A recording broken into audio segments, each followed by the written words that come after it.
I hadn't touched her in a month. Not a hand, not a hug, not even a glance that lingered longer than polite. The silence between us had grown thick, almost palpable, like smoke curling in corners of a room we both pretended was empty. She had left for Brazil under the guise of a girl's trip. And when she returned, everything changed. The moment she stepped through the airport gate, I expected laughter, stories, the warmth we once shared. But there was only a polite nod, a stiff smile, and a quiet coldness that sank straight into my chest. "Hey," I said, my voice cracking under a weight I couldn't name. "How was?" "Fine," she cut in sharp-clipped. Her eyes didn't meet mine. She was holding a small, fragrant tote bag, the kind I'd bought her last Christmas. And yet even that felt foreign, like she'd borrowed it from someone else's life. Fine. That word. That small, brittle word carried more distance than an ocean. The next days were a minefield. She avoided me, the bed felt too big, our home too quiet. I tried, of course. I brought flowers, cooked her favorite meals, left little notes with small apologies for imagined mistakes. She read them once, smiled faintly, and set them aside. I began to notice the subtleties. Her phone always locked, never near me. Whispered laughs on FaceTime calls. The faint perfume that wasn't hers. My mind tried to rationalize it, to soothe itself with stories of work stress or jet lag. But the doubt had taken root, dark and insistent. Then came the announcement. "I want a baby," she said one evening, her tone casual, like ordering a coffee, while I sat at the kitchen table staring at the untouched lasagna I'd made. My fork hovered midair. "A baby?" "Yes," she said. Her voice had a softness I hadn't heard in weeks, almost seductive in its ease. "I think it's time." "Don't you?" The words should have filled me with joy. They didn't.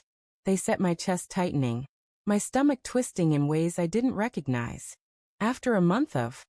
I began, but the sentence faltered, lost somewhere between my disbelief and heartbreak.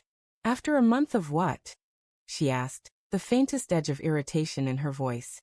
I stared at her, at the woman I loved and no longer recognized, the one who slept in my bed but somehow slept beside someone else in spirit.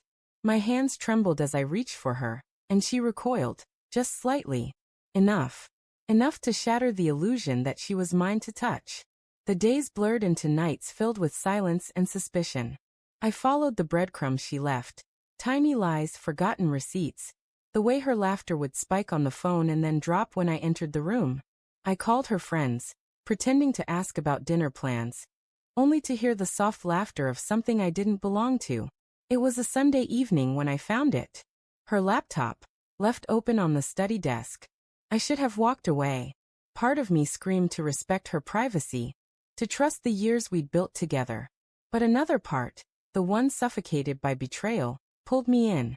And there it was. Photos. Dozens of them.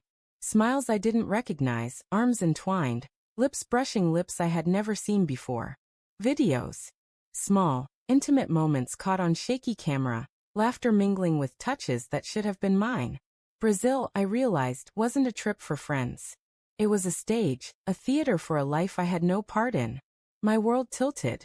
I felt anger, rage, sorrow, shame. An entire storm in a single heartbeat. And yet, somewhere in that storm, a quiet, trembling piece of me loved her still. I confronted her that night.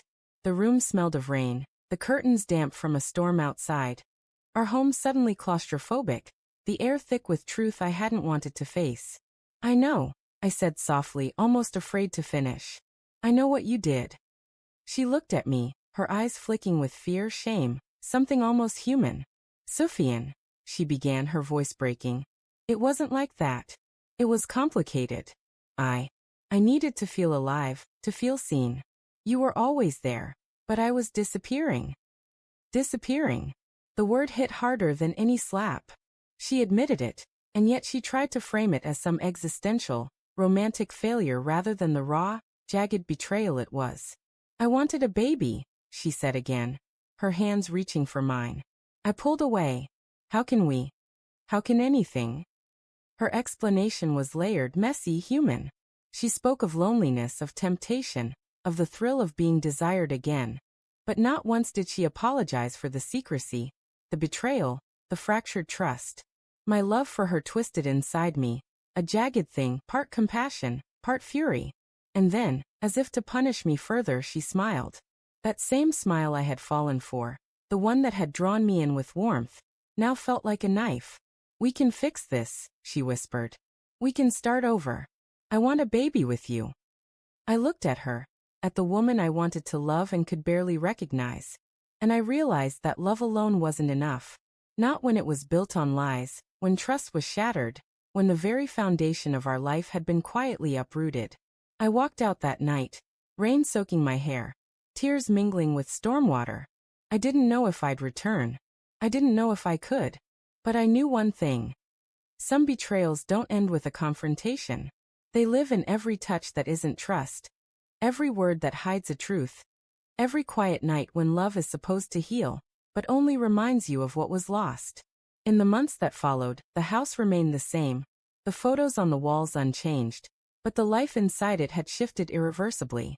She moved forward, I moved backward, or maybe sideways, somewhere into a grief I hadn't anticipated. The thought of a baby, of building a life with her again, felt like a cruel echo, a shadow of what might have been. And late at night, when the world outside slept and only the hum of the refrigerator filled the silence, I remembered Brazil. Not the beaches, not the carnival, not the laughter. I remembered the betrayal, sharp and lingering. And I wondered if love, no matter how deep, could ever survive the weight of the truths we refused to face. I didn't answer her call that night. I didn't tell her I forgave her. I didn't tell her I could never forgive her. I only sat in the dark, listening to the rain, realizing that some hearts, even when full of love, are not invincible. And maybe, that was the cruelest truth of all.